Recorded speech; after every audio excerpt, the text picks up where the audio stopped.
Alors le télétravail visiblement est parti pour s'installer durablement. On en parle avec Florence Ropion, vice-présidente des ventes, membre du comité de direction de Dell Technologies France. On peut préciser peut-être qu'aujourd'hui, plus de 90% des 165 000 employés télétravaillent chez Dell aujourd'hui ou travaillent à distance.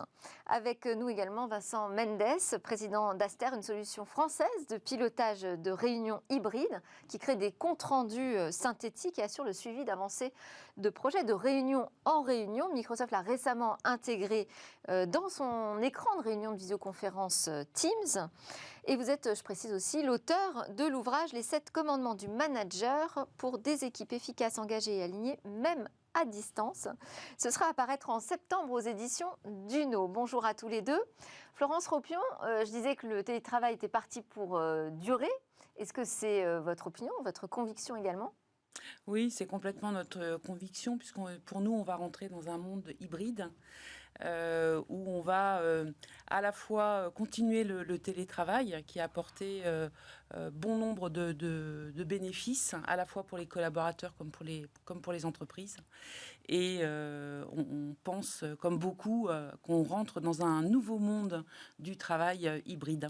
Donc hybride, c'est-à-dire un mix entre de la présence au bureau et du télétravail. Et en quoi ce serait une opportunité pour les entreprises ? Parce qu'on peut concevoir effectivement pour les salariés que ce soit un confort supplémentaire de pouvoir, à l'occasion, rester chez soi, travailler à distance, et puis d'autres fois prendre le plaisir de retrouver ses collègues au bureau. Mais pour l'entreprise, en quoi c'est une opportunité et pourquoi on aurait intérêt à l'installer économiquement ?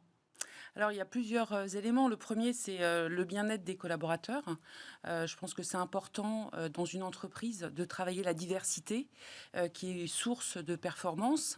Et cette diversité, elle est attractive, elle est intéressante parce qu'elle va nous permettre d'accueillir des talents qui vont justement pouvoir travailler sur, avoir des vies privées et professionnelles, comme vous me l'avez souligné, plus équilibrées. On va travailler la diversité parce que ça va être un axe de performance pour l'entreprise et pour les valeurs de l'entreprise. La deuxième chose, c'est-à-dire qu'on peut récupérer davantage de talents en mettant en place ces modes de travail hybrides. Absolument. C'est un vecteur de talent, un vecteur d'accélérateur. Alors, mais ça veut dire que ça engage quand même Vincent Mendes de revoir son organisation dans l'entreprise, hein. Oui, oui. Alors je suis complètement d'accord avec ce qui vient d'être dit par Florence. L'organisation du travail, elle a évolué. Effectivement, ça va rester. Il y a une analogie qui est un peu contre-intuitive, c'est qu'on se dit que voilà, il y a un an, les restaurants, les terrasses sont fermés, on est passé en télétravail, maintenant les terrasses rouvrent, on va tous revenir au bureau. Non, non, ça va pas être la même chose. Ouais. L'hybride va bien persister pour des raisons effectivement de bien-être au travail, pour des raisons peut-être parfois aussi environnementales, économiques, les bureaux qui peuvent se diminuer en termes de surface, etc. Donc toutes ces raisons-là font que le mode hybride va persister. Mais alors du coup, comment est-ce qu'on est plus efficace ? Comment est-ce qu'on fait des réunions ? Comment est-ce qu'on manage une équipe à distance ? Comment est-ce qu'on maintient le lien ? Comment est-ce qu'on reste aligné alors qu'on peut plus se voir, qu'il n'y a plus ces petites discussions informelles à la machine à café où on se passe de l'info informelle très importante en fait pour la dynamique d'équipe mais aussi l'efficacité de son équipe. C'est autant de sujets en fait qui doivent être appréhendés par l'entreprise au niveau global et puis par les managers au niveau de leur équipe. Ouais. Et alors je dirais qu'il y a deux problématiques finalement. Il y a effectivement cette partie managériale et alignement avec la stratégie de l'entreprise qu'il va falloir organiser, travailler, mais il y a aussi l'appropriation des nouveaux outils numériques. Oui. Oui, parce que c'est exactement ça. Il y a deux leviers, le digital, le managérial. Le digital, c'est censé apporter de l'efficacité, de l'agilité, toutes ces choses-là. Dans les faits, on sait aussi que c'est un facteur de déconcentration. On a des notifications dans tous les sens constamment, impossible de rester concentré. On sait que les réunions à distance, hyper dur de rester impliqué, engagé dans ces réunions, de pouvoir y passer un temps peut-être un peu plus restreint pour pouvoir travailler en dehors de ces réunions, parce que là, je pense que si je dis que beaucoup de personnes terminent leur réunion à 18-19 heures et qu'après, il faut qu'elles prennent 2 heures pour enfin travailler, bon, c'est plus possible. Donc effectivement, l'appropriation des outils, c'est un sujet, et effectivement, toute la pratique managériale qui va autour, c'en est un deuxième, et les deux vont de pair dans des grandes entreprises comme Dell ou comme d'autres. L'alliance de la DSI et de la DRH, de ces deux facettes-là, ça doit marcher ensemble, quoi. Oui, alors quand on est une entreprise du numérique, on sait quelle a été la difficulté de mettre la population à l'informatique, hein. Ça a été une vraie révolution du travail aussi, l'arrivée des ordinateurs sur tous les bureaux des collaborateurs. Là, il y a une deuxième révolution qui s'engage, c'est celle des outils de travail collaboratif. Oui, absolument. Les outils de travail collaboratifs comme ceux de M. Comme Mendes, Aster, oui. voilà, exactement, comme d'autres qui sont au cœur de nos journées, au cœur de notre nouveau... Ça veut dire que ça change le métier aussi du fournisseur de matériel et de solutions numériques? Oui, parce que de plus en plus, on va intégrer des solutions. On a des écrans, nous, qui intègrent, qui vont favoriser l'outil collaboratif Teams, par exemple. Donc, on va travailler sur cette combinaison des technologies, bien sûr, et puis ça va changer aussi notre manière de fonctionner toute la journée. Comme vous l'avez souligné, on n'a plus d'informel. Et c'est dans ce monde, dans ce nouveau monde hybride, justement, je pense que ça va être la conjonction des deux mondes. On va essayer de prendre le meilleur des deux, à la fois la partie virtuelle qui va nous permettre une certaine efficacité, et puis la partie réelle qui nous permet aussi tous ces moments informels, et puis cette connexion humaine dont on a tous Et en tous termes besoin. pour revenir vraiment sur le métier d'un spécialiste de l'informatique comme Dell Technologies, en termes d'infrastructure, ça change aussi des choses? Oui, alors l'infrastructure, et c'est surtout la cybersécurité, la sécurité d'une manière générale, puisque les collaborateurs sont chez eux, donc il faut être extrêmement vigilant, que ce soit de la collecte de la donnée jusqu'au stockage, l'archivage, jusqu'au cloud. C'est-à-dire qu'il faut faire de la cybersécurité au sein de l'entreprise, mais aussi chez le collaborateur. Absolument, c'est-à-dire que de bout en bout, il faut assurer des solutions de sécurité. Nous, par exemple, on a mis en place, et on a vu ces solutions accélérer cette année. On a bon nombre de solutions de sécurité pour la gestion de la donnée, mais sur la cyberattaque, on a lancé notre Cyber Recovery qui va permettre, à l'aide de coffres-forts et de l'intelligence artificielle, permettant à 99,7% un taux de sécurité au niveau de l'algorithme qu'on a mis en place pour sécuriser toute la partie attaque, qui est un vrai fléau pour les entreprises. Aujourd'hui, la donnée, c'est quand même le joyau de toute entreprise. Et je pense que les entreprises, avec l'accélération digitale, se sont rendues compte aussi, au travers de toutes les attaques qui sont quotidiennes, qu'on a pu voir dans le secteur médical, qu'on a pu voir dans bon nombre, les collectivités locales aussi ont été attaquées. Tous les secteurs sont attaqués. Et aujourd'hui, je pense qu'avec l'accélération de la transformation digitale au sein des entreprises, on voit aussi de la part des entreprises un ressenti, une urgence aussi autour de la sécurité de leurs données avec lesquelles on travaille actuellement. J'imagine que ça fait partie des premières problématiques, parce que ce qui se disait en réunion pouvait rester en réunion. Là, ça se passe sur Teams. Ah oui. Il y a une problématique de cybersécurité instantanée. Clairement, c'est très souvent l'un des premiers sujets qu'on aborde quand Aster est déployé dans un groupe, dans une entreprise. Nous, on a mis des choses face à ça. Je ne vais pas rentrer dans le détail, mais typiquement, tout est hébergé en France sur des serveurs dédiés. Donc, c'est des pratiques qui n'étaient pas les pratiques avant Covid. On était plus facilement vraiment dans le cloud, hébergé, on ne sait pas où. Donc aujourd'hui, c'est ce qui nous permet de travailler avec des grands groupes, hein. C'est clairement cette organisation-là de la sécurisation de la donnée, du respect honnête du RGPD. Donc oui, c'est une préoccupation, je pense, dans tous les secteurs. Et même dans des boîtes plus petites, hein. Pas forcément le grand groupe international, hein. On va le retrouver dans Oui, les puisque ETI de la même maintenant, manière. tout le monde est frappé d'une responsabilité avec le RGPD. Au-delà de la cybersécurité, il y a aussi la confidentialité. On ne dit pas les mêmes choses à la machine à café et en visio. Ouais. Comment est-ce que vos outils permettent d'assurer une certaine confidentialité de ce qui est dit dans les réunions?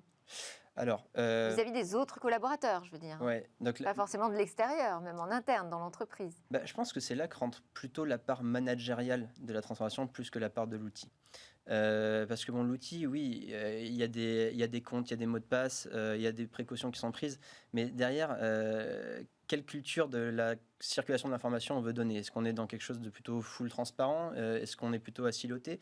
C'est des vraies questions. Et c'est là, en fait, que rentre vraiment le rôle du manager.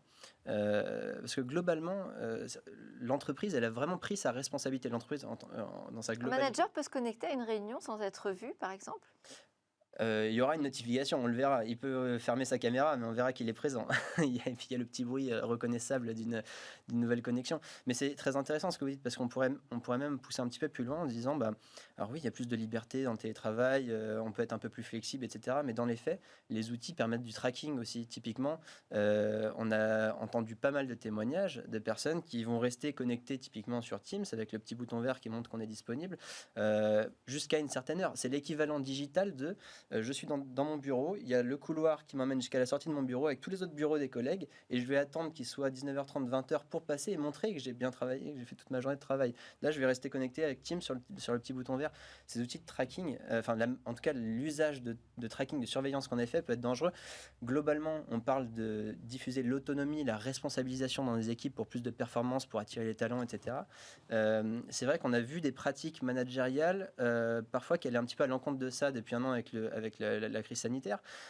Parce qu'il y a une sorte de perte de contrôle du manager. Il a plus son équipe en face, il ne sait pas exactement ce qu'elles font toujours. Alors, soit on va caler des réunions tout le temps pour s'assurer qu'on reste aligné, mais là, c'est difficile vraiment d'avancer sur les sujets. Soit, effectivement, il y a des pratiques comme ça de tracking sur les outils. Donc, globalement, il faut repousser. Et c'est vraiment le rôle du manager. C'est important. C'est pas juste les outils. Là, c'est le manager. Et quand je parle de manager, je suis pas très fan du terme manager parce que manager, c'est de l'anglais, c'est gestion. Donc, en gros, ça veut pas dire grand-chose. On parle de manager coach. Je suis pas non plus très fan parce que le coach, c'est celui qui est un peu en externe, qui observe. Alors, c'est quoi le manager de demain? Révélez-nous ce que vous mettez dans votre livre de septembre. Pour moi, c'est un rôle de leader. Et le leader, c'est pas juste Steve Jobs ou Elon Musk qui font des keynotes et qui parlent de leurs innovations. On parlait d'Apple. Sinon, ça ferait pas beaucoup de managers dans l'entreprise. Ça en ferait pas beaucoup, exactement. Non, un leader, c'est quelqu'un qui est capable d'incarner la vision de l'équipe, la mission, qui est capable de fédérer, même si on est à distance, qui est capable de conserver un alignement, un sens, parce qu'on parle d'efficacité constamment avec les outils, mais s'il y a une perte de sens dans notre travail, si on se sent plus aligné avec son équipe, voilà, il y a une direction, mais il y en a un qui va un petit peu plus à droite, il y en a une qui va un peu plus à gauche. Non, là, on a besoin de leader, quelqu'un qui va dire on et nous plutôt que tu et vous, et qui va vraiment donner du sens, de la cohésion à cette équipe-là. Donc moi, l'appel que j'ai envie de faire, c'est soyez des leaders. Oui, mais concrètement, c'est pas facile à travailler. Alors, on a aussi des modes de consommation de l'informatique qui changent. Comment vous voyez les choses évoluer? Comment vous voyez le futur du travail avec les nouveaux outils? Le futur du travail, en fait, le futur est déjà présent puisque c'est ce qu'on fait déjà depuis plus d'un an. Et pour moi, c'est une combinaison entre le monde d'avant et le monde d'aujourd'hui, basé sur les technologies. On a vu que les technologies nous avaient permis, étaient vraiment le vecteur de communication aujourd'hui, que ce soit avec les outils ou avec les technologies basées sur le hardware. C'est-à-dire que même quand on va aller au bureau, on continuera à utiliser ces outils collaboratifs. Ça va être vraiment nos nouveaux compagnons au quotidien. Parce que je pense que même le bureau, l'espace de travail de demain va évoluer. On voit aujourd'hui naître de plus en plus dans le mode hybride des espaces de coworking aussi. Je pense que le travail n'est pas On n'aura plus notre bureau, ça c'est voilà, fini. c'est ça. Je pense que c'est terminé. Il y a bon nombre d'entreprises, et chez Dell aussi, chez Dell Technologies, on réfléchit aux nouveaux bureaux de demain avec plus d'espaces collaboratifs, des espaces individuels pour travailler dans le calme, des espaces pour se retrouver, pour favoriser l'informel. L'informel qui est aussi source d'innovation dans l'entreprise, donc qui est important. En fait, il faut arriver. On n'est pas dans un monde noir et blanc. Je pense que la vérité, elle est souvent dans le gris. Et pour le travail, pour le mode hybride, pour la manière dont on va engager, c'est exactement la même chose. Et tous les collaborateurs vont écrire aussi cette nouvelle histoire avec les employeurs. Oui, alors c'est ça, parce qu'on parle du manager qui est remis en question. Mais c'est chaque collaborateur là, qui va peut-être avoir plus de difficultés à trouver sa nouvelle place au sein de ces nouveaux outils. Oui, on entend des termes de plus en plus, d'overdose digitale, Ah, puis de Zoom burn-out. on peut se demander si on existe, quelle place on a, est-ce qu'on n'est pas noyé dans une masse de connexions. Ouais. Finalement, il suffit plus de se présenter. On déshumanise un petit peu. C'est là où le leader a toute sa place. Ouais. Pardonne-moi de te couper, mais c'est vrai que c'est là où le leader a vraiment un rôle crucial à jouer, que ce soit à tous les niveaux de l'entreprise.